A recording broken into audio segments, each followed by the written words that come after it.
Quero receber aqui o pastor Marco Feliciano. E ele canta, né? Lá ele não cantou, mas ó, o pastor.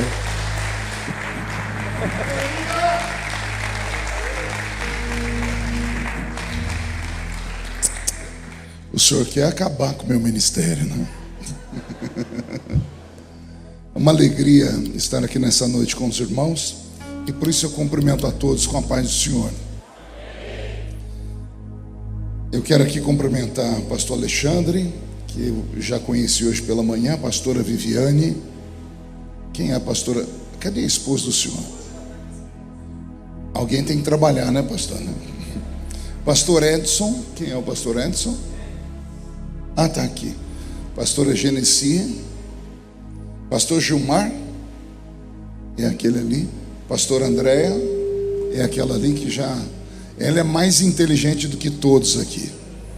Eu cheguei, ela já foi me oferecendo água, né? Que está escrito, né? Quem dá um copo de água a um profeta tem galardão de profeta, né? Deus abençoe a senhora. Pastor Marco, esse grande amigo, Marco Roberto, né? Como tem mãe que sabe escolher nome, né? Seu nome é lindo, né? É chefe de gabinete do prefeito Ney Santos, a esposa dele, a pastora Wildineia. Agora eu acertei. De manhã eu arrumei uma confusão, né? Batizei ela com outro nome de manhã, né? Marco, obrigado pelo convite, pelo carinho, viu? Deus te abençoe. Ao vereador Gilson, que também esteve de manhã conosco lá, e essa perna não sara nunca. Eu te conheço uns 10 anos, a perna está sendo desse jeito. Orar, né? Para Jesus curar a perna dele.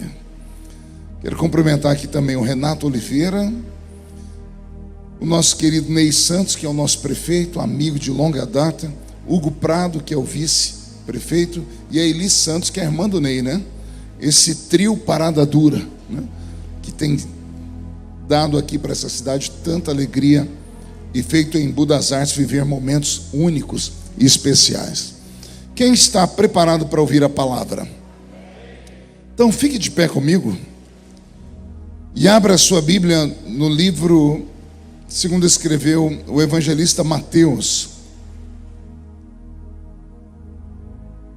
Evangelho segundo escreveu São Mateus, capítulo de número 11.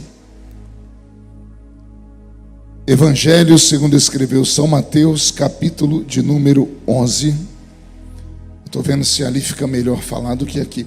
Se só virar o retorno para cá, eu acho que resolve o problema. Quem encontrou, diga amém. E aconteceu que, acabando Jesus de dar os seus preceitos aos seus 12 discípulos, partiu dali a ensinar e a pregar nas cidades deles.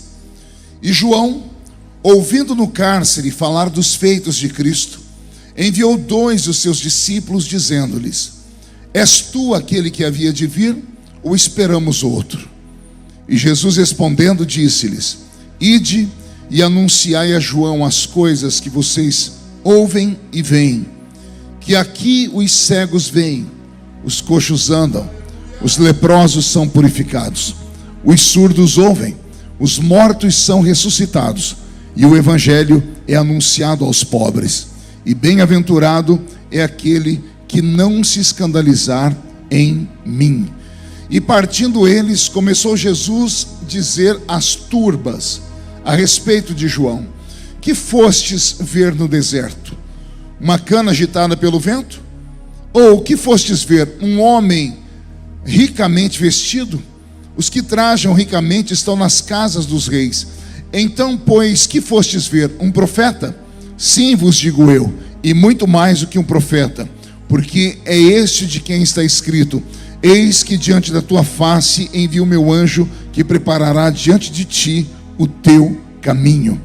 Em verdade vos digo que entre os nascidos de mulher não apareceu ninguém maior do que João Batista, mas aquele que é menor no reino dos céus é maior do que ele. Amém, igreja? Feche a Bíblia, coloque na cadeira, incline a sua cabeça, feche os olhos, vamos orar. Senhor, nós te exaltamos e nós te glorificamos, e nós entendemos que dentro de alguns minutos E esta linda igreja ficará pequena para o tamanho da glória que o Senhor vai mandar do alto dos céus. Os que vieram tristes começarão a saltar de alegria.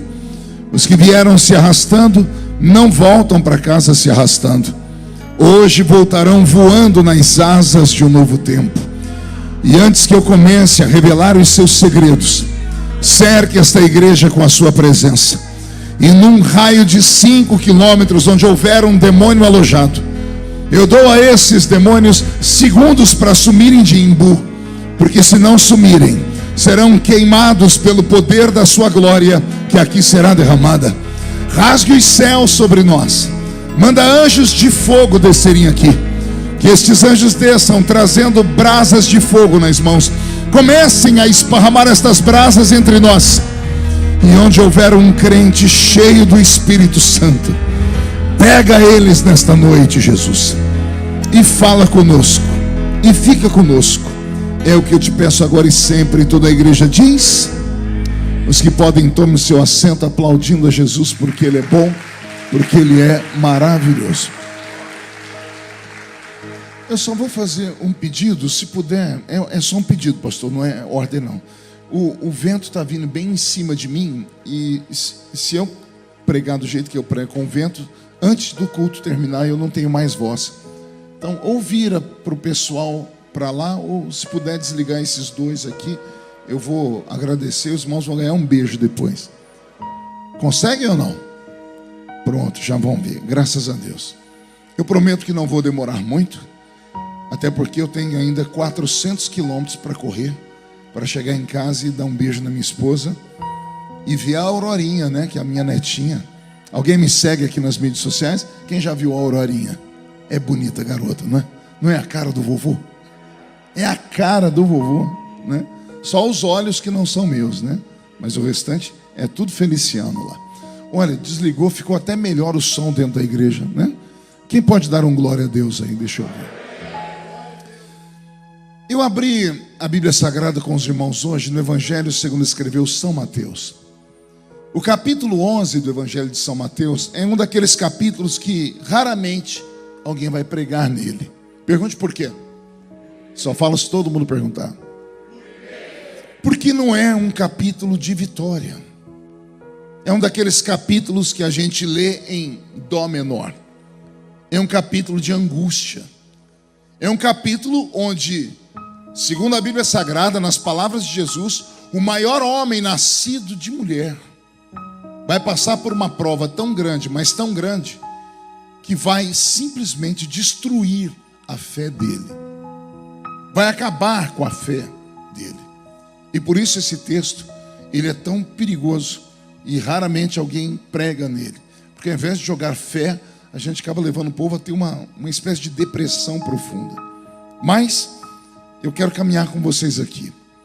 No capítulo 11 do Evangelho de Mateus, esse grande herói da Bíblia Sagrada, a voz do que clama no deserto, o profeta que quebra o silêncio de Deus depois de 400 anos que Deus ficou sem falar com a raça humana, porque entre o Velho Testamento e o Novo Testamento nós temos 400 anos, chamado de período interbíblico. É um período em que Deus ficou sem falar com o homem. Anjos não vieram à terra, aquela nuvem, a tal da Shekinah, desapareceu da terra. Aquele anjo especial chamado anjo do Senhor, que era o próprio Deus metamorfoseado em forma de anjo, desapareceu da terra. Profetas desapareceram da terra. Então parece que Deus havia abandonado a raça humana, querido Val. E por isso, quando aparece esse profeta no Novo Testamento, ele vem como uma chuva torrencial em uma terra que está extremamente seca. Ele aparece como a voz daquele que vai ser o porta-voz das coisas boas de Deus. Por isso esse homem é chamado também de um homem que entre os nascidos de mulher não tinha ninguém como ele. O nome dele é João o Batista. Qual o nome dele? Não é João Batista, é João o Batista. Senão fica parecendo que Batista é sobrenome dele. E não era sobrenome dele, era a função dele, o apelido que deram a ele. Porque a escola apostólica de João ela vai ter cerca de 200 discípulos. E esses 200 discípulos vão batizar mais à frente cerca de 5.000 pessoas por dia. Por isso o apelido João o Batista, João o Batizador. Quem entendeu até aqui, diga amém. No capítulo 11, esse homem, esse poderoso homem, esse apóstolo, esse profeta, que vai aparecer do nada, do meio do deserto, ele vai ser preso, vai ser lançado em uma masmorra. Não era uma prisão no centro da cidade, era uma masmorra, ficava no subsolo dos palácios, e lá não entrava luz solar, e também o lugar como era feito abaixo da terra, haviam os lençóis freáticos de água, deixavam os ambientes todos úmidos. E a maioria das pessoas que ficavam dentro dessas prisões terminavam com um problema muito grande no pulmão. E assim era a tortura reservada para ele. Por isso que eu disse que é um capítulo que a gente não gosta de pregar nele.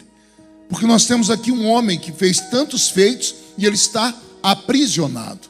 Mas antes de falar da parte triste, deixa eu ver se consigo alegrar a igreja aqui, Charles. Pense num homem que não nasceu por vontade divina. Nasceu por vontade, ou melhor, que não nasceu por vontade humana, nasceu por vontade divina. É esse João o Batista. Pergunte por quê? Porque a mãe dele é estéril, não podia dar à luz. E chegou o tempo em que Deus queria que ele nascesse. E como Deus queria que ele nascesse, o próprio Senhor foi falar com o pai do garoto. E disse: olha, a sua esposa vai dar à luz a um filho, tá bom? O pai ficou todo feliz. E o Senhor disse para ele: não é para contar para ninguém. E como ele tinha a língua maior do que a gravata dos pastores mais antigos, Deus sabia que ele ia contar. Então o Senhor disse assim: eu vou te contar um segredo, porque eu vou te deixar mudo de qualquer jeito. Esse menino, embora seja seu filho biológico, eu darei o nome a ele. Não vai ser você nem a sua mulher. Eu colocarei o nome dele. E o nome dele será João. Então pense numa criança que vai nascer por vontade divina, e o próprio Deus vai colocar o nome nessa criança. A mãe dele engravida, e ela está lá com a sua barriga já no 6º mês de gravidez, e ela recebe a visita de uma prima. A prima dela vai se tornar muito famosa daqui a pouco. A prima dela está desposada por um certo José, um velhão já, mas a prima dela é jovenzinha, que também estava grávida, só que estava com 3 meses antes da prima que ela vai visitar. Então essa Maria, quando chega na casa da sua prima Isabel, faz aquilo que as mulheres fazem: dão um abraço e 3 beijinhos. E quando elas dão um abraço e 3 beijinhos, a barriga de Maria encosta na barriga de Isabel, e acontece um fenômeno. A Bíblia diz que o bebê que estava dentro da barriga de Isabel, ele fica cheio do Espírito Santo. Não vou falar de novo porque você não entendeu. O bebê que estava dentro da barriga, ele fica cheio do Espírito Santo e ele salta dentro da barriga da mãe. E eu pensava que eu era pentecostal ainda. Como eu prego há mais de 30 anos, eu me lembro que uma vez eu estava num culto e eu vi uma criança de 3 anos profetizar. Eu falei: essa criança ganhou de mim, porque eu fiquei cheio do Espírito Santo com 13 para 14. Ela com 3 anos já era cheia do Espírito Santo. Aí eu leio a Bíblia e encontro um bebê que não nasceu ainda. Está na barriga da mãe dele, tem 6 meses de vida, e ele já fica cheio do Espírito Santo. É por isso que nós somos contra o aborto. É por isso que nós não aceitamos que um bebê seja assassinado dentro do ventre da mãe, porque possa ser que ele será no futuro a boca de Deus falando com os homens. Então ele é escolhido por Deus, ele fica cheio do Espírito Santo dentro da barriga da mãe, e essa criança vai nascer. Logo depois nasce o seu primo, que vai se tornar o homem mais famoso do mundo, o nome mais lindo que já existiu nessa terra. O primo dele é Yeshua, que nós conhecemos como Jesus. E só para os desavisados, ele está aqui dentro nessa noite. De repente, todos nós conhecemos a história que antecede o nascimento desse menino chamado Jesus, quando reis saíram do Oriente Médio e em busca de uma revelação, porque uma estrela cortava o céu, e eles vão seguindo a estrela, e a estrela de repente para sobre uma cidadezinha chamada Belém, e é lá nessa Belém que vai nascer o nosso Salvador. Então esses reis, antes de encontrarem o menino, eles vão pedir autorização para Herodes, porque eles eram estrangeiros e tinham que pedir autorização ao rei. E quando vão pedir autorização ao rei, comentam com ele o que vão fazer ali. Viemos de longe para adorar o menino rei que vai nascer aqui. Herodes ficou apavorado, ficou com medo do seu reino ser dividido e disse àqueles homens: quando vocês encontrarem o menino, voltem aqui e me contem, porque eu também quero ir adorar essa criança. Quando esses 3 homens encontraram o bebezinho Jesus, receberam por revelação divina que eles não deveriam voltar a Herodes, porque Herodes estava enciumado. Passou o tempo. 2 anos depois, um dia o Herodes está sentado no trono e Satanás vai no ouvido dele e faz ele lembrar da história. E Herodes pergunta: o que foi feito daqueles 3 homens que vieram me visitar? Não voltaram aqui? E alguém disse: não voltou. E eles, será que encontraram esse menino rei? E alguém diz: há histórias pela cidade de que eles levaram ouro, incenso e mirra para uma criança que nasceu dentro de um estábulo. Herodes, possesso por demônios, manda matar todos os meninos de 2 anos para baixo. Nesses de 2 anos para baixo estão incluídos Jesus Cristo e João o Batista. João o Batista só não morre porque a mãe dele e o pai dele tinham parentes que eram beduínos, que eram aqueles que moravam no meio do deserto. Então, ao saber que Herodes vai começar o massacre dos infantes, envia um menino para morar no meio do deserto, para morar no alto daquelas montanhas. Quem já foi a Israel sabe do que eu estou falando. No meio do nada, perto de lugar nenhum, onde o sol chega a 55 graus na sombra às 2 horas da tarde, e de madrugada, lá pelas 2, 3 da manhã, vai abaixo de 0 a temperatura. É lá que esse menino vai ser criado. E quando ele é entregue na mão desses beduínos, a mãe só dá um recado para eles: esse menino não pode comer qualquer coisa. Essa criança tem uma dieta que não foi dada por homens, foi dada pelo próprio Deus. Esse menino só pode comer gafanhoto e mel silvestre. E a primeira vez que eu fui em Israel, besta de tudo, brasileiro, cheguei numa feira e disse: vocês têm uma fruta chamada gafanhoto? Mas riram tanto de mim, porque eu aprendi que o fruto que ele era uma fruta chamada gafanhoto. E lá eu descobri que não era fruta porcaria nenhuma, era aquele bicho mesmo. Só que o gafanhoto de lá, ele chega em fase adulta a ser do tamanho da palma da mão de um homem maduro. Pense no tamanho de um bicho. A carne é horrível, tem proteína, mas o gosto é horrível. Por isso o mel, para aplacar o gosto amargo daquele bicho. É assim que ele vai crescer. Como ele foi escolhido por Deus no ventre de sua mãe, ele não é só um homem, ele é um homem chamado de Nazireu. Diga comigo, Nazireu. Pergunte para mim: o que é isso, pastor? Alguém escolhido no ventre da mãe para uma missão específica. A Bíblia Sagrada inteira só tem 3 nazireus. Começa um no Velho Testamento chamado Sansão. No Novo Testamento temos João Batista e Jesus chamado o Cristo. Esses 3 homens eram nazireus. Por isso nenhum deles cortava o cabelo. Por isso nenhum deles passava navalha sobre a sua barba. Por isso nenhum deles deveria beber bebida forte. Só o Sansão que não respeitava isso. Pensa num homem que bebia até entornar o caldo. Quando ele estava lá na cidade de Gaza, bebeu tanto que desmaiou de tão bêbado que estava. E eu dou risada, Charles, quando eu vejo os filmes e eles mostram um Sansão que parece o Arnold Schwarzenegger. 2 metros de altura, peito viril, másculo. Nada disso, a força de Sansão não estava nos bíceps dele. Pelo que eu entendo, Sansão devia ser barrigudo, porque todo cachaceiro é barrigudo. E ele era cachaceiro. A força dele não estava nos músculos. A força dele estava quando o Espírito Santo descia sobre ele e usava ele para uma obra gigantesca. Mais ou menos como eu penso que Deus pode fazer essa noite aqui. Descer sobre você e te levantar para uma obra especial. Quem acredita nisso pode dar mais um glória a Deus. Então ele tem uma comida diferente. Só que João Batista também tem uma outra coisa que só ele, e na Bíblia Sagrada inteira, de Gênesis a Apocalipse, mais um homem tinha. Pergunte o quê? Deus não foi só o mestre cuca dele. Deus não preparou só a comida para ele. Deus também foi uma espécie de alfaiate. Deus desenhou a roupa de João Batista. João Batista não usava roupa feita de pano. O Senhor foi quem desenhou a roupa dele. Ele usava roupa feita do pelo do camelo. E quando eu era jovenzinho, eu pregava que a roupa dele era da pele do camelo. Aí até que alguém falou assim: impossível, porque a pele do camelo no sol ela vai secando, vai esturrir e mata a pessoa apertada. Então não era da pele, era do pelo do camelo. E na Bíblia Sagrada só tem mais um homem que usava uma roupa assim. E antes de falar o nome dele, eu vou desenhar a história, depois você vai lembrar. É no Velho Testamento. Tem um rei que está morrendo.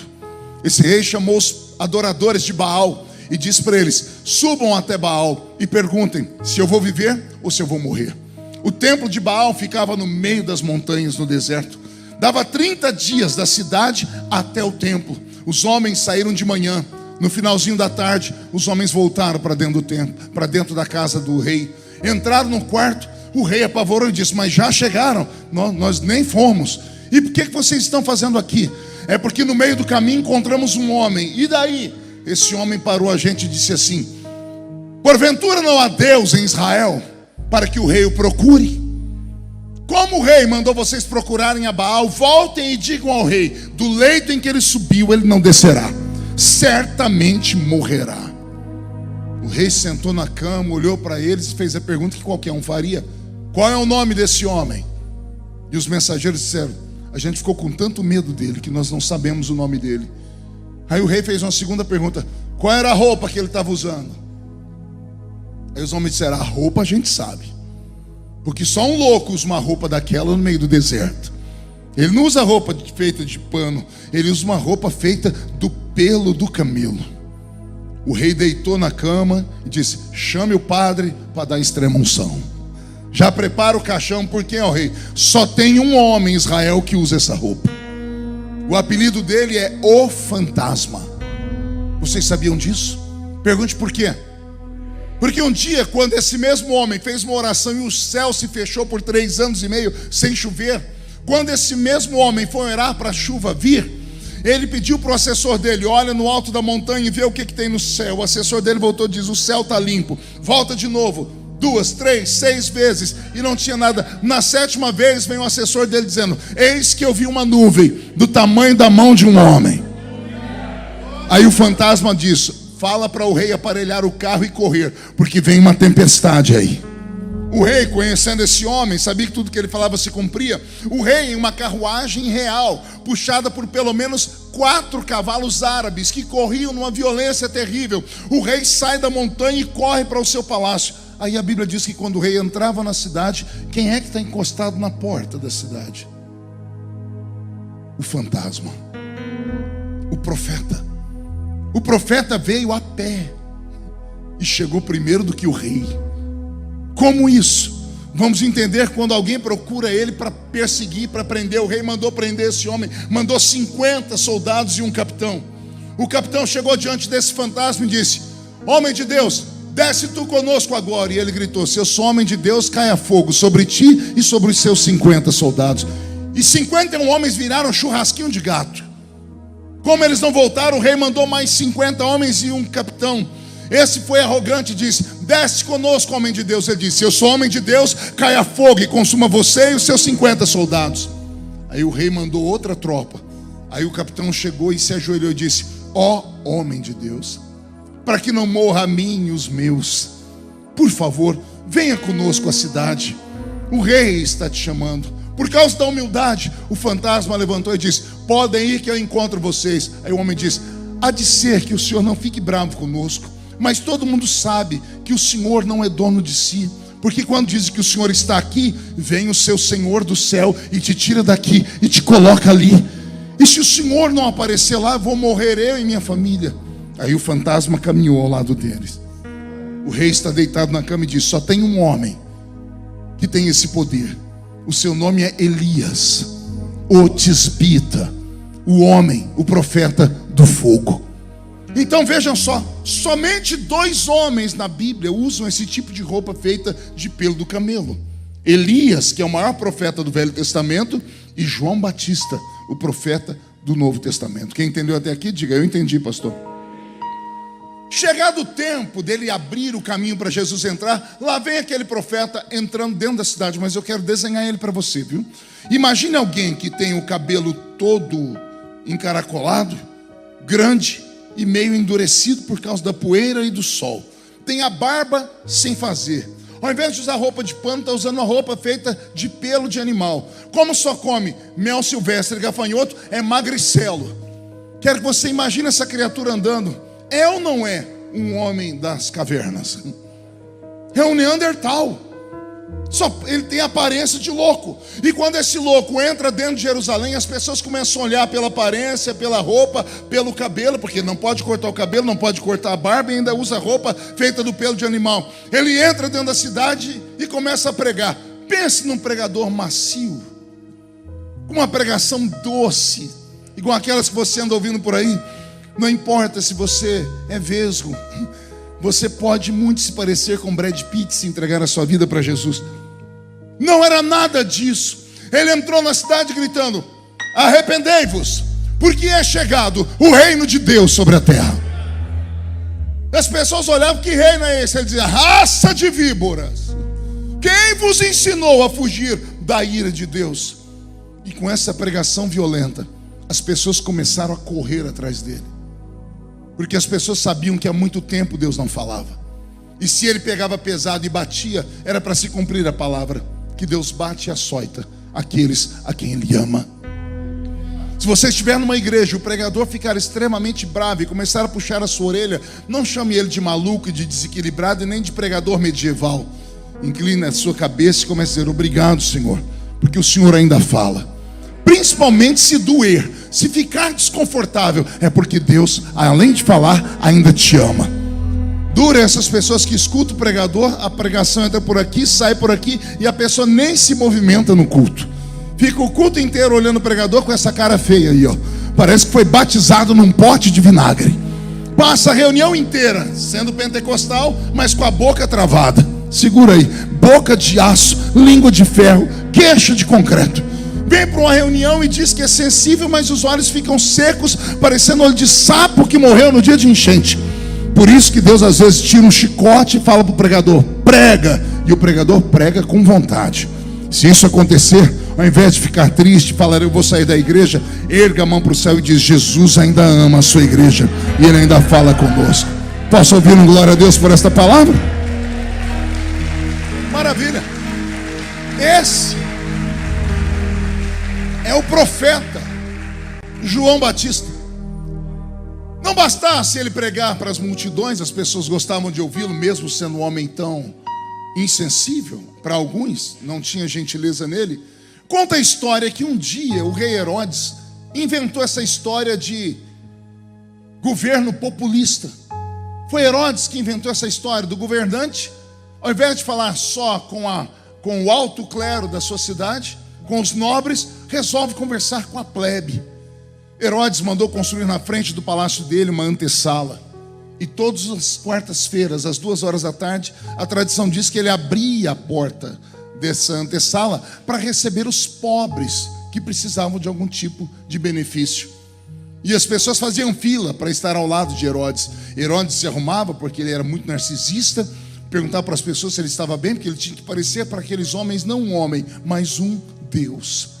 E as pessoas na fila, quando chegava a vez delas, Herodes dizia assim: o que a senhora precisa? E a mulher dizia: está faltando água lá no meu bairro. E Herodes batia suas mãos e dizia: cadê o nosso engenheiro aqui, chefe? Eu quero que construa um aqueduto e leve água para este bairro. E as pessoas gritavam: não é voz de homem, é voz de Deus. E ficavam todos felizes. Isso enchia o ego de Herodes. Outro dia, ele perguntava para alguém: o que o senhor precisa? Olha, eu preciso que lá no nosso bairro construa uma escola, porque nossos filhos não sabem ler nem escrever. E Herodes perguntava: cadê o secretário de educação? Construam lá uma escola rabínica. E o povo gritava: não é voz de homem, é voz de Deus. Até que um belo dia, naquela fila, cheio de homens e mulheres normais, com roupa de pano, aparece um magrelo. Cabelo desgrenhado, barba comprida, roupa feita do pelo de camelo. As pessoas olham para ele e acham: o que João está fazendo aqui? Herodes ainda não o conhecia, e nem a sua fama. E quando Herodes vai atender João: o que é que o senhor precisa, cidadão? João diz: não sou eu que preciso, é Israel que precisa. Israel precisa que você coloque a sua vida no altar, porque essa mulher que está do seu lado não é sua mulher, é mulher do seu irmão, e você dorme com ela. E João conta o pecado do rei. O rei deveria ter mandado matar João, e ele até tentou. Mas quando João apresentou a verdade, as pessoas começaram a gritar. Caiu um temor sobre Herodes. Os soldados não conseguiram tocar no Batista. Herodes saiu correndo do trono e entrou para dentro do seu palácio. Não conversou com mais ninguém, não dormiu mais depois disso. Na quarta-feira seguinte, antes dele entrar na sala, ele pergunta: o homem está aí? O magrelo está aí? Não, rei, nós já colocamos soldados, ele não entra mais no palácio. Diz a tradição que Herodes então manda abrir as portas, as pessoas fazem fila, só que a porta dele dava lá para o meio da rua. E lá no meio da rua, aleluia, ele só vê um homem gesticulando e pulando. E chama atenção, e as pessoas dizem: o que aquele homem está dizendo? E a boca miúda vai vindo, um falando para o outro, até que aqui dentro todo mundo começa a dizer: Herodes, o homem lá na rua está dizendo que você é um adúltero, que Herodias não é sua mulher, ela é mulher do seu irmão. Acabou a paz de Herodes, ao ponto de Herodes proibir a entrada desse homem em Jerusalém. Na próxima quarta-feira ele pergunta: tem certeza que o homem não está na cidade? Rei, colocamos guarda para todos os lados. Ele sumiu, ele não está mais na cidade. Então abra a porta do meu palácio. Quando abre a porta do palácio, não entra uma alma. A tradição diz que Herodes chamou os seus asseclas e disse: cadê o povo? E alguém diz para ele: rei, o povo está ali. Ali aonde? Numa igreja que abriram ali. E abriram igreja onde? Lá na beira do Rio Jordão. E quem é o pastor? É o Batista que está lá. E por que o povo está lá? O senhor fechou a porta para ele, o profeta não vem aqui, o povo vai atrás do profeta lá na beira do rio. Está pegando aí o que Deus está falando com você ou não? Se os homens fecharem uma porta para você, Deus abrirá 10 outras portas, mas o povo sempre irá atrás do profeta. Posso ouvir um glória a Deus bem alto? Esse é o João Batista. Esse é o homem que está lá batizando 5.000 pessoas por dia. E o povo amava assistir o batismo dele. Pergunte por quê? As empregadas faziam questão de levar as patroas. Os empregados chamavam os seus fazendeiros: vamos lá conhecer o meu pastor, porque, nossa, como Deus usa ele. E como havia um tempo de sequidão, todo mundo queria ver Deus usar. Aí quando João começava a pregar, apontava o dedo para aquelas mulheres ricas, para os homens ricos, e dizia assim: raça de víboras. As empregadas diziam: fala Deus. O povo gosta do mal feito, né? Ela não tem coragem de falar para a patroa, mas o pastor dela tem. E João dizia: raça de víboras. O povo dizia: dá-lhe, João. E todo mundo para ele era cobra. Víbora é uma cobra, amém? Vamos imaginar o batismo? João dizendo: vem cá, sua caninana. Tibum, vai embora. E o povo: isso, João, e essa cobra? Essa aqui é uma cascavel. Tibum, vai embora. E essa outra? Essa aqui é uma urutu cruzeiro. Tibum, vai embora. E o povo gritava: esse é o nosso pastor. Até que um dia João estendeu a mão para chamar mais uma cobra, e a boca dele travou. E o povo disse: João, que cobra é essa? Ele disse: não é cobra. Eis ali o Cordeiro de Deus, que tira o pecado do mundo. Eis ali o Cordeiro de Deus, que vem nos salvar. E a Bíblia diz que João saiu das águas e foi até a ribanceira do rio para receber Jesus. E por onde ele passava, as pessoas diziam: que homem é esse que até João respeita? João escutou, e pela primeira vez ele mudou o sermão dele. Agora o Batista vai ficar pentecostal, porque ele vai dizer: eu, na verdade, vos batizo com água para arrependimento. Esse homem que vem aí, eu não sou apto nem para desatar as alpacas dos seus pés. Como eu disse, eu vos batizo com água para arrependimento, mas ele vos batizará com o Espírito Santo e com fogo. Pois bem, essa é a história. Por causa dessas singularidades, esse é o maior homem nascido entre mulheres. Razões: primeiro, Deus escolheu ele. Segundo, Deus o fez nascer. Terceiro, Deus deu nome a ele. Quarto, Deus escolheu a dieta dele. Quinto, Deus o vestiu. Sexto, Deus o escondeu no deserto. Sétimo, Deus o trouxe para pregar. Oito, Deus deu a ele autoridade sobre os homens e até sobre os soldados.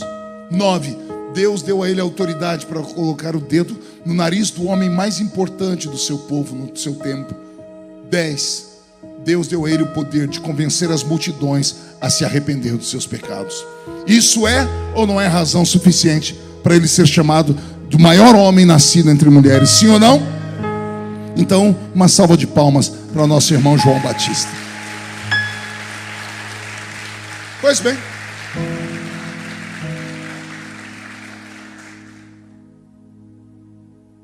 um belo dia João está deitado lá no deserto, debaixo de uma tenda.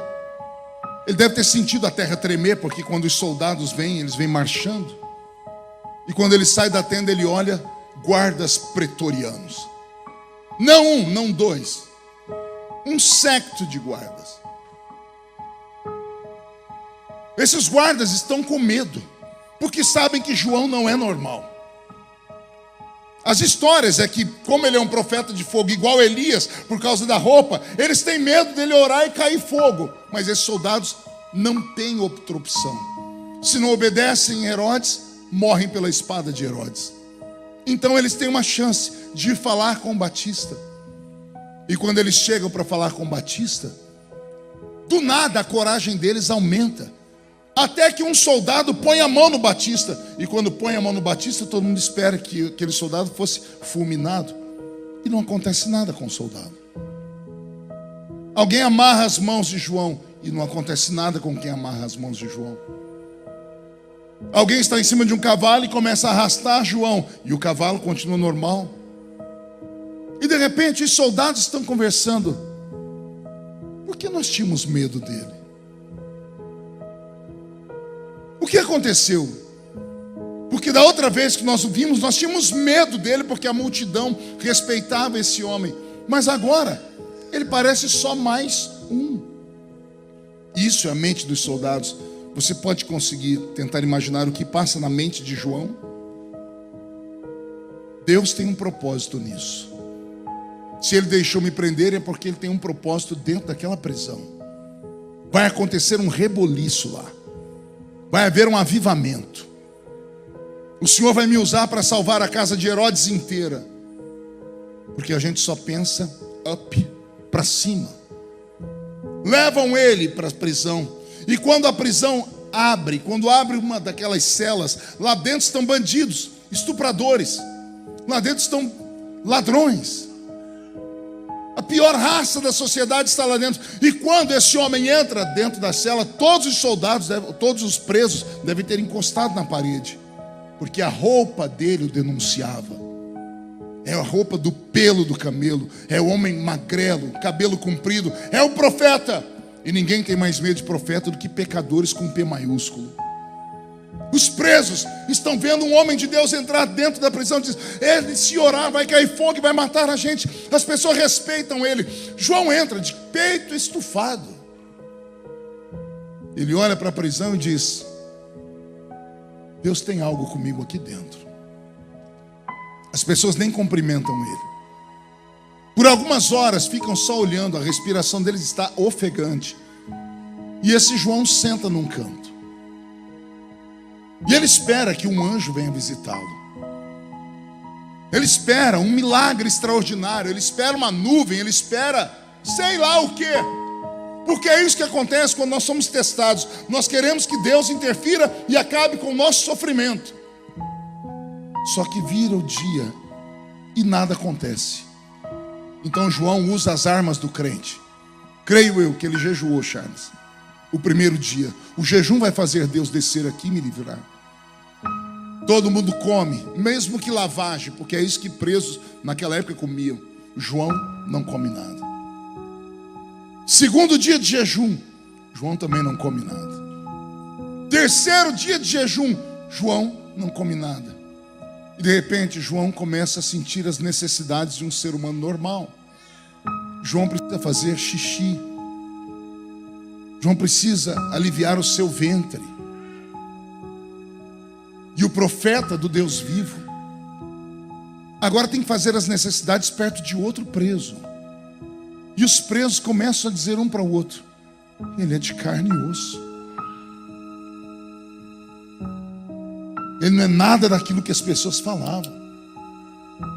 O próprio João começa a duvidar de si. 30 dias presos. Quantos dias, igreja? Não ouvi? 30 dias preso atrás do cárcere foi o suficiente para o maior homem nascido de mulher falar a seguinte sentença quando alguém vem visitá-lo. E vem 2 discípulos visitá-lo. Quantos discípulos? Quantos ele tinha, você se lembra? 200. Não era para estar os 200 discípulos ali protestando, fazendo um jejum, uma vigília na porta do palácio, para o seu chefe sair. Cadê os outros 198? Enquanto João era o cara, enquanto João era respeitado, enquanto João fazia sinais do seu jeito, todos estavam atrás dele. Bastou 30 dias de humilhação, 30 dias de perseguição, para ninguém mais querer falar que era sequer amigo dele. Dos 200, sobrou 2. Aquilo que você falou, Marcos Alberto, não enche uma mão na hora da dor. Quando esses 2 discípulos que sobraram fiéis chegam diante de João, João devia estar sentado, levantou, veio aqui na grade. Os 2 amigos estão aqui do lado de fora e ele lá de dentro. Eu imagino João agarrando aqui a canaleta e eles perguntando: tá tudo bem, João? E João dizendo assim: gente, sem conversa, lembram aquele homem que eu batizei? Você batizou muitos? Não, teve um, ou eu estava louco. No dia que eu batizei ele, o céu abriu, desceu sobre ele o Espírito Santo em forma de uma pombinha. Vocês viram isso? Vimos, nós estávamos lá. Só eu ouvi uma voz lá do céu que gritou: eis aí o meu filho amado em quem me compraste. Não, João, nós também escutamos. Pois bem, procurem esse homem, porque ele vai ajudar a tirar você daqui. Não, procurem ele e façam uma pergunta. Qual pergunta? Perguntem a ele se ele é o Messias ou se existe outro, porque eu já não acredito em mais nada. João, o maior homem nascido entre mulheres, bastou 30 dias de luta e violência. Ele desacreditou que Jesus era Jesus. Ai meu Deus, Beto, mude a música. Às vezes esperamos que o nosso irmão seja um super-homem, uma mulher maravilha. Esperamos que o nosso líder, o nosso referencial, o cantor, o pregador, o 4º membro da Trindade, seja ele quem for. Acreditamos mesmo que eles são invioláveis, que eles são invencíveis. Como diz meu presidente maluco, que eles são imorríveis. E quando acontece alguma coisa que sai da normalidade, todos nós nos escandalizamos. Lembro-me como se fosse hoje, quando Jim Swaggart, o maior evangelista de quando eu era criança, quando aconteceu um pequeno problema com ele, igrejas fecharam, igrejas inteiras, porque estavam alicerçadas em um homem e não no Deus daquele homem. As pessoas achavam que ele jamais os trairia, ou cometeria algum tipo de erro, ou passaria por algum tipo de violência. Eu fiquei sabendo que o pastor que foi missionário, que fundou essas 42 igrejas, foi embora de Covid. Mas eu sei que vocês têm inúmeros testemunhos de pessoas por quem ele orou um dia e Jesus curou. Sim ou não? Aí eu faço essa pergunta para vocês: e quando a gente ora e Deus não responde? Seria a maneira de Deus os punir? Ou seria a maneira de Deus dizer assim: eu não sou obrigado a fazer o que vocês querem? Seria talvez a maneira de Deus dizer assim para nós: você me serve por quê? Por aquilo que eu tenho para dar? Ou você me serve por aquilo que eu já te dei? Porque se você veio aqui em busca apenas de um Cristo que parece o gênio da lâmpada, você está no lugar errado. O meu Jesus pode curar, o meu Jesus pode libertar, o meu Jesus pode salvar. Mas e se ele não libertar? E se ele não curar? E se ele não salvar? por isso você vai virar as costas para ele e vai trocá-lo por causa de um quimba de cigarro fumado lá fora? Se com ele está difícil, imagina sem ele lá fora. Eu não sirvo Jesus por aquilo que ele tem para me dar, eu sirvo Jesus por aquilo que ele já me deu. Ele salvou a minha alma, escreveu meu nome no livro da vida. E se a trombeta do arrebatamento tocar agora, eu não sei vocês, mas eu subo para o céu, porque eu tenho a esperança de um dia vê-lo face a face. O sermão desta noite tem só um objetivo: saber se você de fato está em Cristo ou está decepcionado com Jesus. Porque o que aconteceu com João é o que acontece com todos os discípulos. Se decepcionou com Jesus. Pastor, mas nem mais nem menos. Por que você acha que Judas traiu Jesus? Porque ele era um mercenário de verdade? Não, ele deixou tudo, ele deixou família, ele deixou emprego para andar atrás de Jesus, porque ele acreditava que Jesus era o libertador de Israel. Quando Jesus começou a falar, o meu reino não é desse mundo, quando ele começou a falar, eu vou morrer, mas depois de 3 dias que esse templo for destruído, eu reconstruo ele, Judas disse, ele não é quem eu estou pensando. Judas vendeu Jesus não é porque ele era cruel, ele achava que Jesus era um mágico. Eu vendo, recebo dinheiro, quando forem prender ele, desaparece, some. E quando ele viu que Jesus não sumiu, que Jesus se entregou, o remorso bateu dentro dele. Judas e João Batista não são os únicos que se frustram no meio da caminhada. Tenho certeza que muitos crentes que estão na igreja há mais de 5, 10 anos, que estão aqui me ouvindo, devem ter tido algum tipo de frustração também.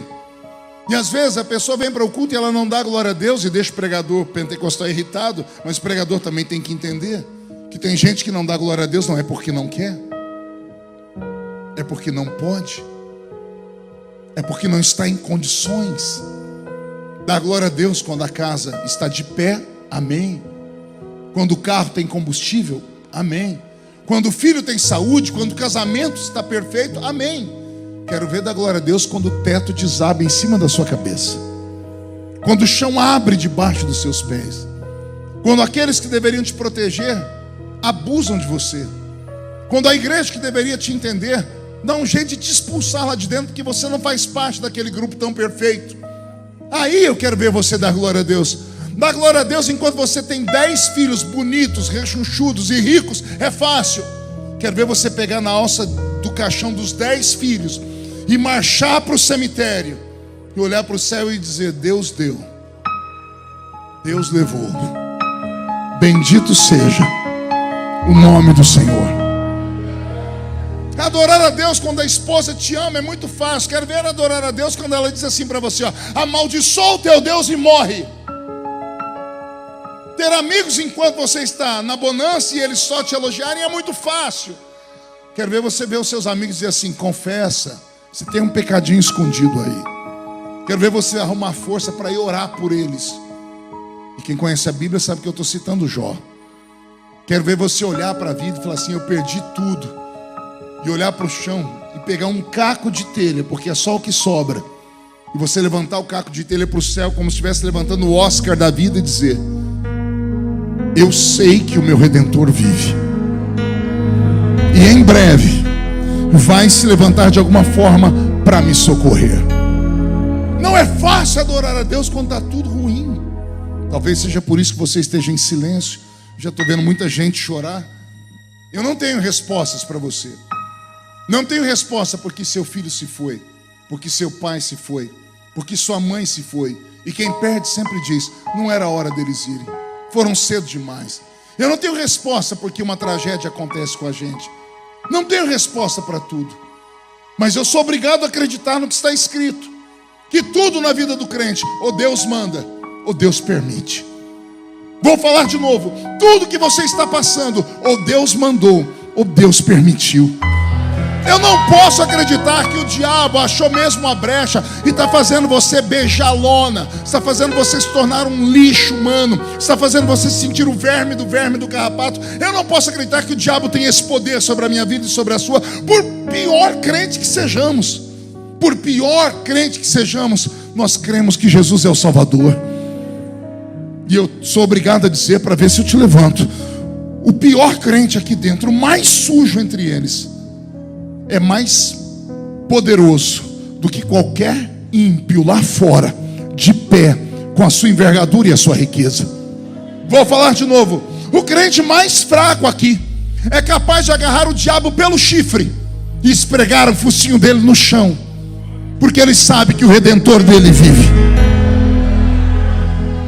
O que Deus quer de você nesse domingo? Você que já está esperando amanhã uma segunda-feira brava, que você não saia daqui do jeito que você entrou, com essa cara feia, de ombro caído. Ah, pastor, o senhor não sabe o que eu estou passando. Eu sei o que eu estou passando. Eu sou o líder da minha casa, eu sou o chefe da minha família, e tenho como função pregar o evangelho. E quantas vezes sou obrigado a pregar sem estar sentindo?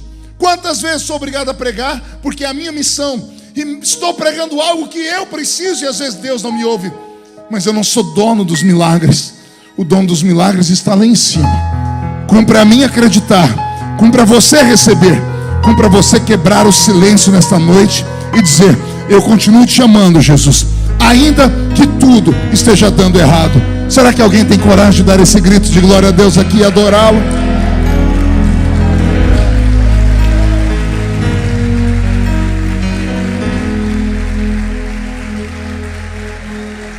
Um dia de derrota, um dia de fracasso não pode determinar o seu futuro. Não é porque hoje não funcionou, não é porque você foi julgado, pré-julgado pela religião, pelos homens, seja lá por quem for, que você pode entregar os pontos. Porque você está nas mãos daquele que tem o controle de tudo. E aquele que tem o controle de tudo sabe muito bem que mais cedo ou mais tarde você vai sair dessa caverna. Mais cedo ou mais tarde você vai ter um testemunho para contar. Mais cedo ou mais tarde ele vai quebrar o silêncio dele. Ei, escute, Deus fecha os lábios, mas nunca fecha os ouvidos. Deus fecha os lábios, mas nunca fecha os olhos. Ele pode não estar falando com você, mas ele não perdeu o controle da sua vida. Ele está te guiando. Mais cedo ou mais tarde você vai entender o que você está passando. Agora você quer se matar. Agora você quer abandonar, quer chutar o balde. Agora você quer abandonar tudo, porque você está no olho do furacão. Mas Deus te vê lá de cima. Só que Ele não pode interferir na sua decisão, porque você tem o livre-arbítrio. Aquele que conseguir conviver com a luta, viverá para contar o testemunho do milagre. Aquele que não conseguir, beijará a lona como derrotado, ou tirando a sua vida, ou saindo dos caminhos do Senhor. Deixa eu te dizer, esse lugar aqui não é um lugar normal. Isso aqui é um quartel-general. Soldado, você entrou aqui ferido, machucado, mas está vivo. Enquanto houver fôlego de vida, há esperança. Enquanto houver fôlego de vida, há esperança. E o Senhor vai te dar a vitória. Alguém crê nessas coisas? Então agora não dá um grito, não. Dá um berro de glória a Deus aqui dentro.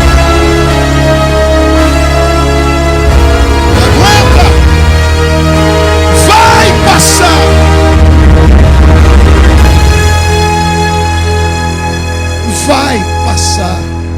Essa luta vai passar. Não há dor que dure para sempre. Também não há prazer que nunca acabe. A vida é essa oscilação, altos e baixos, às vezes mais baixos do que altos. Eu tenho uma mãe de oração. Um dia desse, a gente conversa pelo WhatsApp. Ela sentiu que eu estava meio triste. E ela está internada. Ela disse assim: Deus mandou eu te mandar uma coisa agora. Eu falei: então manda, porque eu estou precisando. Ela gravou, Charles, aquele aparelhinho que fica dentro do quarto, que fica medindo as batidas do coração. Como é que chama aquilo? Alguém sabe? Aquilo que marca o coração lá, que o coração fica sob eletrocardiograma. Ela mandou aquilo. E ela mandou um áudio junto dizendo assim: olha aí o que é a vida. A vida só é vida quando ela sobe e quando ela desce. Quando ela sobe e quando ela desce. Se parar de subir, descer e entrar no plano, acaba a vida. Pegou aí ou não? Vou falar de novo. A vida só é vida porque às vezes você está aqui em cima, às vezes você está aqui embaixo. Às vezes você está aqui em cima, às vezes você está aqui embaixo. Quando acabar os vales e as montanhas e ficar uma planície, acaba a vida. Então dê graças a Deus por tudo que você está passando. Eu sei que os 2 discípulos de João saem correndo atrás de Jesus, quer descobrir onde Jesus está fazendo uma cruzada, e de repente acharam Jesus em uma outra província, numa província que não tinha celular, que não tinha WhatsApp, que não tinha internet, nem televisão, nem rádio. Os 2 discípulos chegaram lá e ninguém sabia que João estava preso. Jesus tinha tanto respeito por João que ele parou a cruzada e disse: vamos receber aqui 2 discípulos do grande apóstolo São João. E os 2 discípulos pegam a palavra, em vez de pregar, eles estão mais apavorados que tudo, e eles falam bem alto: João nos mandou aqui para falar com o Senhor. João quer saber se o Senhor é o Messias ou se ele tem que esperar outro. Quando a multidão escuta isso, a multidão se convulsiona. Por isso no texto que eu li, não fala multidão, fala turbas. Quem prestou atenção nisso? Turbas, diga comigo, turbas. Pergunte: o que é uma turba, pastor? É uma multidão enraivecida. Quando o povo que estava querendo crer naquele Nazareno escutou falar que João estava em dúvida sobre ele, o povo foi olhando para o chão e foi procurando pedra e pau. Então, se João não acredita nele, vão matar esse homem, é um herege. Quando Jesus percebe que vai haver um motim, ele estende aquelas mãos dele, e as pessoas começam a ser curadas na hora. O cego vê, o surdo ouve, o paralítico anda. Porque quando Jesus escuta isso, olha o que a Bíblia diz sobre Jesus. Jesus diz assim para eles: voltem e digam para João que vocês estão vendo agora, o que vocês estão ouvindo agora, que aqui o cego vê, o surdo ouve, o mudo fala, o paralítico anda, o evangelho é anunciado aos pobres e os mortos são ressuscitados.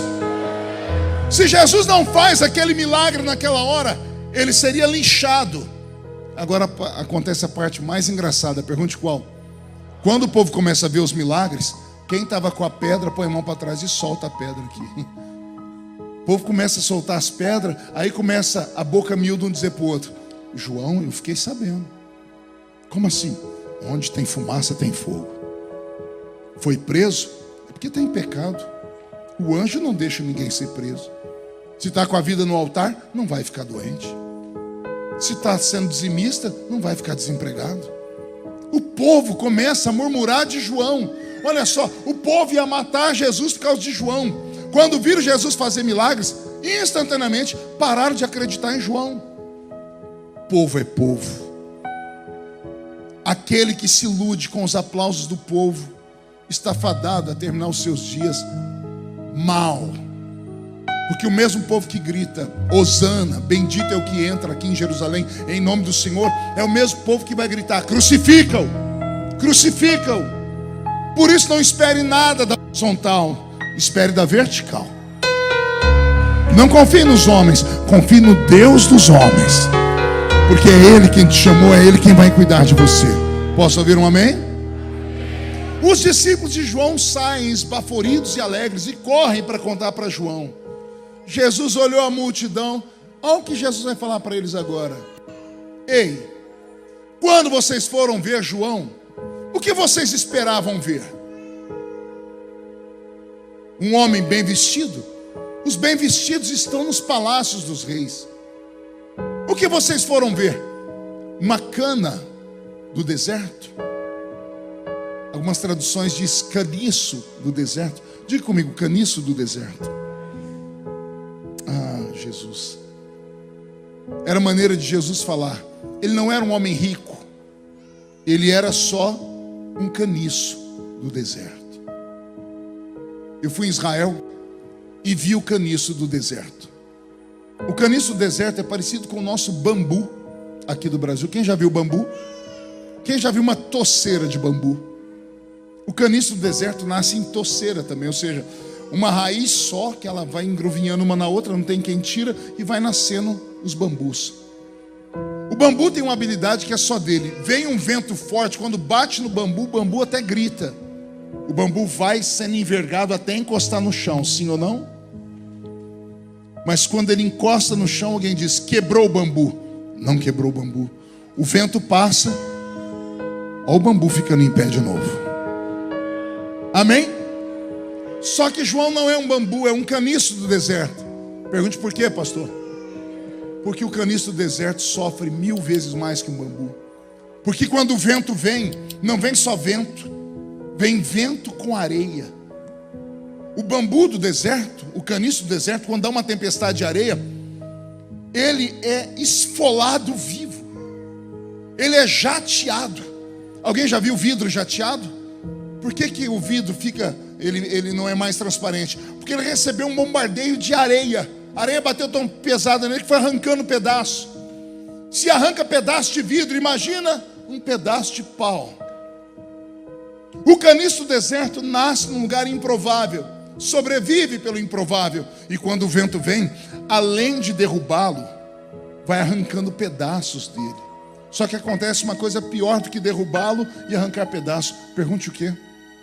Como o vento vem cheio de areia, a areia que vai derrubando ele, arrancando pedaços, vai enterrando ele. Quem passou de manhã viu o bambu em pé, o caniço. No fim da tarde não tem caniço nenhum, está enterrado. E alguém diz: aqui jaz um caniço, morreu, acabou. O caniço do deserto consegue ficar até 30 dias enterrado na areia quente do deserto, sem água. Só que o mesmo vento que jogou ele para o chão não tem para onde ir. Mais cedo ou mais tarde ele volta. Aí o vento volta no sentido contrário. Como não tem mais bambu para ele arrebentar, ele começa a soprar na areia. E a areia que tinha enterrado o caniço começa a sair. E daqui a pouco alguém olha e diz assim: olha lá o bambu, o caniço. Está machucadinho ainda, mas está ali. Quando o vento vem bem forte, ele desenterra o bambu sozinho. O caniço vai se erguendo. Daqui a pouco as suas cicatrizes são curadas. E quem passou 30 dias atrás viu o bambu morto, agora olha e diz assim: não é que ressuscitou? Está entendendo tudo aí ou não? Jesus diz: aqueles que me servem são assim, são como o caniço do deserto, que agora pode estar vivendo um momento de dor e de luto. Você pode estar leproso, ninguém quer ficar perto de você agora, mas quem viver verá. Quem viver verá, para ver o que Deus vai fazer na sua vida ainda, porque você é só um caniço do deserto. E aí vem a parte mais linda do texto, pergunte qual? Jesus agindo como Deus, Charles, não como amigo. Jesus sai na defesa do Batista, mesmo o Batista estando lá duvidando dele. Deus não é como um homem: faça 99 coisas boas para o homem e vão te chamar de anjo. Faça uma que ele não goste, e você vai ver essa mesma pessoa que te chamou de anjo te chamar de demônio. Porque as pessoas nos medem pelas réguas dela, Deus não. Charles sempre me conta um texto lá de Jó, que diz que Deus tem uma balança do bem e do mal, dos seus feitos.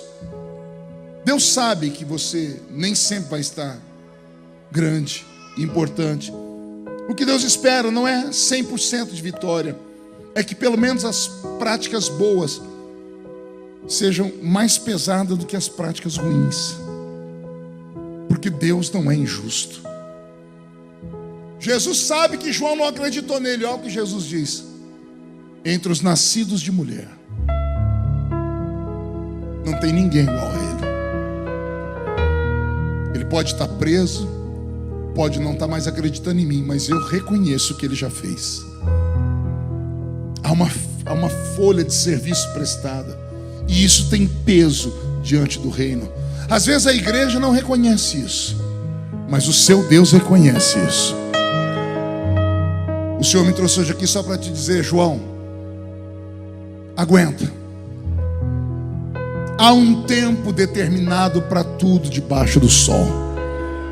Há um tempo de sorrir e há um tempo de chorar. Há um tempo de plantar e há um tempo de colher o que se plantou. Que você só não pode é trocar Jesus por nada. É você agarrar ele e dizer assim: eu vou com o Senhor até o fim. Ainda que ele te deixe aleijado, não solte ele. Alguém lembra da história de Jacó? Quando agarrou o anjo, ficou aleijado, mas o nome dele foi trocado.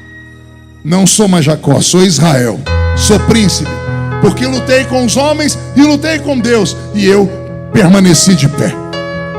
Só os que acreditam nessa história, fiquem de pé comigo agora.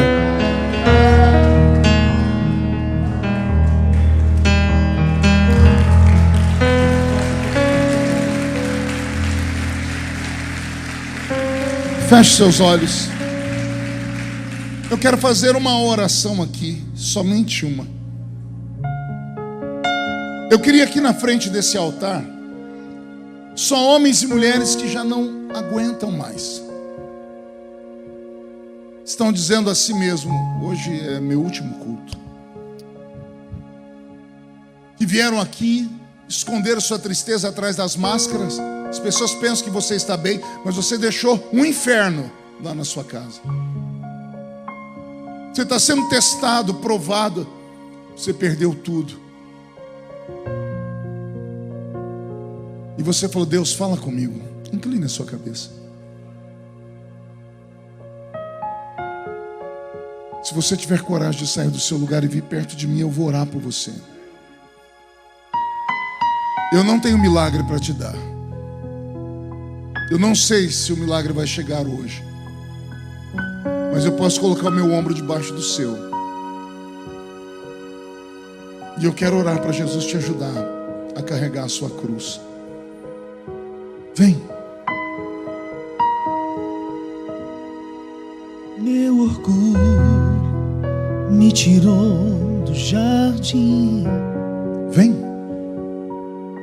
Não deixa o orgulho te fazer perder o milagre, não. Colocou isso, vem chorando em mim.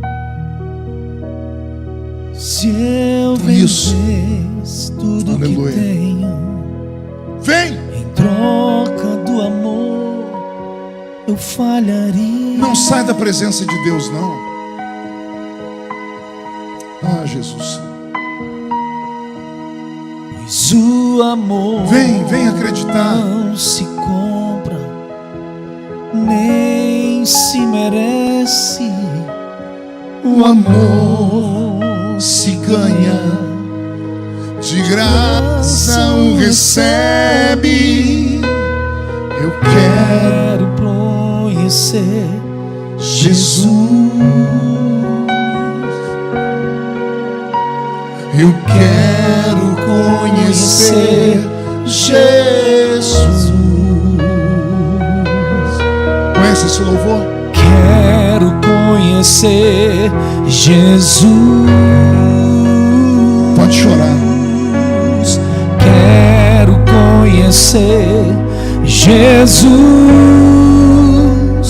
meu amado é o mais belo entre milhares e milhares. Meu amado é o mais belo entre milhares e milhares. Houve um tempo da minha vida que eu pensei que Jesus tinha me deixado sozinho. Eu enterrei um filho. Nenhum pai deveria ter que enterrar seu filho. Quando eu passei aquela perseguição em 2013, que eu apanhava na rua, no avião, que eu não podia andar em lugar nenhum, quando minhas filhas tiveram que sair da escola, eu pensei que Jesus tinha me abandonado também.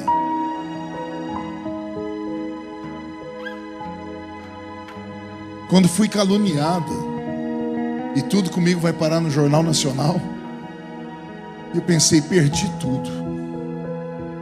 Naqueles dias eu pedi a morte. O tempo passou, veio a vitória. O Senhor exaltou meu nome, guardou minha casa. Eu olho para trás hoje e dou risadas. Mas naquele momento eu queria morrer. Por isso nada melhor do que um dia após o outro. Deus é o Senhor do tempo. E o tempo se incumbe de colocar tudo no seu devido lugar. O jornal de hoje, Marcos Roberto, ele embrulha o peixe de amanhã na feira. As perseguições que você sofre hoje, dá 3 dias, as pessoas perdem a força de falar. Então aguenta. Não seja como os covardes que acabam se matando, saindo da vida, pulando do alto de uma ponte, enforcando, dando um tiro no ouvido. Não perca a fé. Olha como Deus te ama. Ele me trouxe hoje aqui só para falar isso para você. A igreja vai estender as mãos para cá. E você que veio à frente vai colocar a mão no coração. Em nome de Jesus. Em nome de Jesus. Em nome de Jesus. Eu oro para que todos que vieram aqui à frente recebam nesse momento um bálsamo. Recebam um abraço, não de homens, mas do Espírito Santo.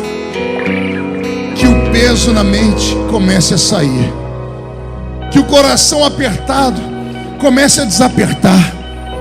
Que a fé volte a nascer. Que a esperança comece a crescer. E que os anjos comecem a fazer festa. Porque o milagre já está acontecendo. Recebe o milagre nesta noite. Recebe nesta noite o toque do Eterno. Seja protegido você em sua casa. Nada vai ser destruído. Tudo que foi roubado será devolvido. No tempo certo Deus vai te exaltar. E quem viver verá, para ver o que Deus fará na sua história. Recebe o milagre nesta hora. Recebe o toque de Deus nesta hora. Amado é o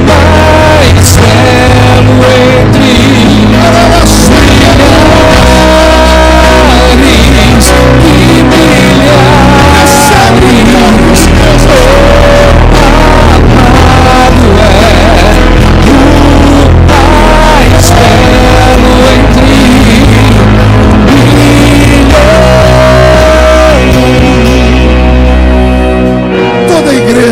inclusive os que estão na frente, fechem os olhos, levante a mão direita para o céu aberta e diga em nome de Jesus: todos os demônios que roubaram a minha paz, a minha alegria, a minha confiança, eu ordeno, venha para a palma da minha mão agora, feche a sua mão com autoridade. Eu vou contar até 3, você vai jogar no chão e vai pisar em cima. E assim que você pisar em cima, você vai abraçar pelo menos 2 ou 3 pessoas e vai dizer para cada uma delas: o seu milagre vai chegar. Não desista. Vai dar tudo certo. 1, você nunca mais será o mesmo. 1,5, sua família sentirá orgulho de você de novo. 2, quem viver verá para ver o que Deus fará depois dessa noite. 2,5, esta igreja será chamada de hospital de almas aqui nesse bairro. 3, jogue no chão, pise em cima. Isso. Cumprimente umas 2, 3 pessoas. Fala para elas, vai dar tudo certo. Estrada que corre pro mar, o vento que abre o caminho é você.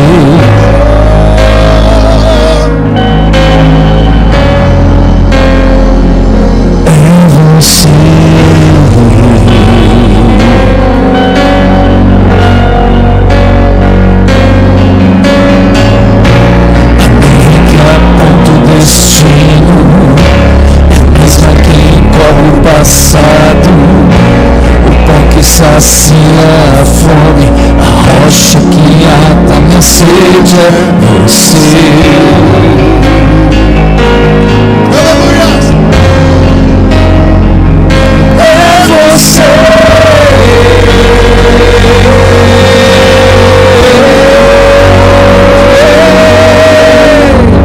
Mais perto do monte, mais perto da face, me espanto com o peso da tua glória. Mais perto da glória, mais perto da morte, e o medo quer me parar. Então me tira o medo e me faz dizer: Moisés, suba em meu lugar. Me faz entender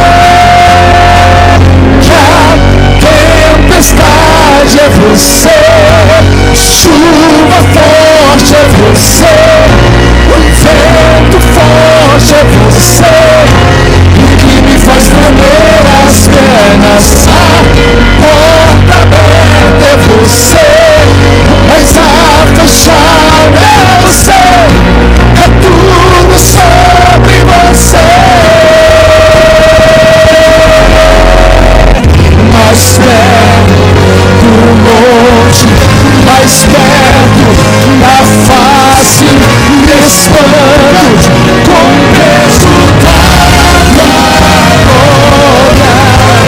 Mais perto da glória, mais perto da morte, e o medo quer me parar. Então me tira o medo que me faz dizer: Moisés, suba em meu lugar. Me faz entender que a tempestade é você, chuva forte é você, o vento forte é você, e o que me faz tremer as pernas. A porta aberta é você, mas a fechar é você, é tudo sobre você.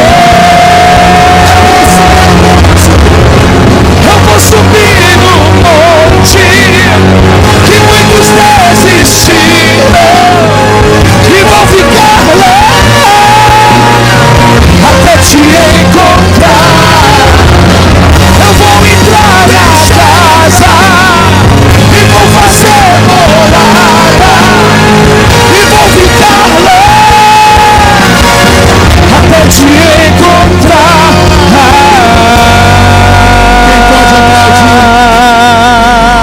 Quem pode aplaudir e gritar? Quem pode aplaudir, gritar e dar um pulo para cima? Sai da frente, Satanás! Estamos em guerra! Amém. Murcha a barriga e estufe o peito. Olhe nos olhos dessa criatura que está do seu lado. Se o olho dela não estiver vermelho, enfia o dedo dentro do olho dela. Diga para ela: você entendeu?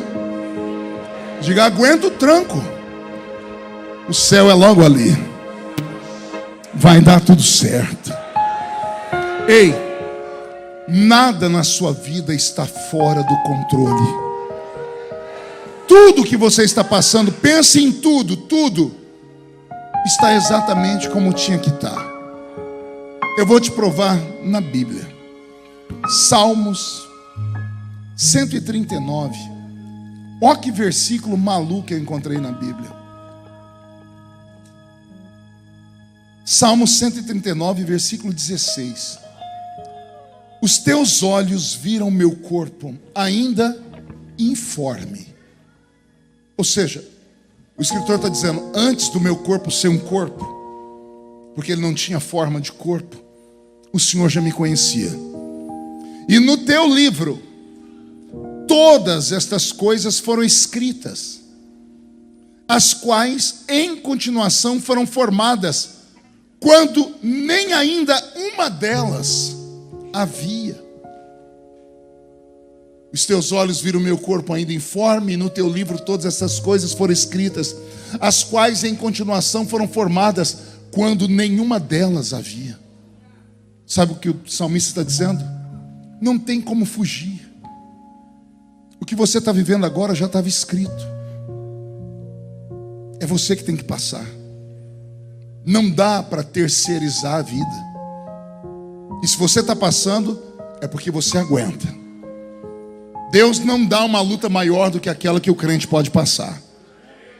A sua cruz é do seu tamanho, então não corte um pedacinho dela. Aguenta e vai embora. Se cair, levanta, sacode a poeira e dá a volta por cima. Se não der conta de levantar, vai agachado. Se não der conta de agachado, vai rolando.